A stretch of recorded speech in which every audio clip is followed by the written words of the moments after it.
So if you're struggling to find the cabin filter on a Peugeot Partner or Citroen Berlingo, it's on the driver's side up behind the pedals.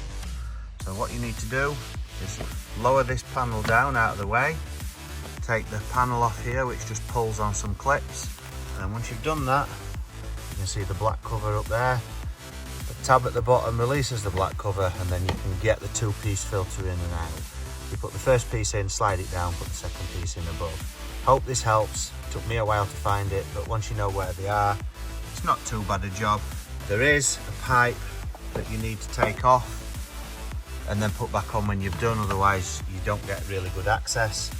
But once you've dropped that pipe off, which just goes up here on the left, then you should be able to do the job fairly easily. Hopefully that's helped you. So as you can see, that pipe is now clipped back in place. And if that pipe's in place, you can't get your hand up really up the back. So that's why it's easier to remove. And if you just tilt the bottom outwards towards the right, it will just lift off.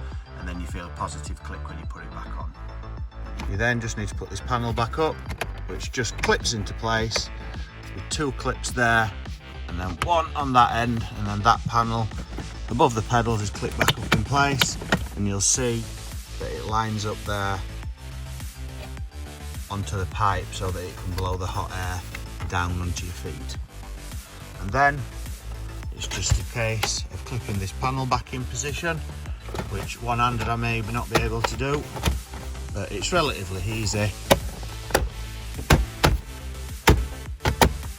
There we go, that is all now clipped back in and the cabin filter is done.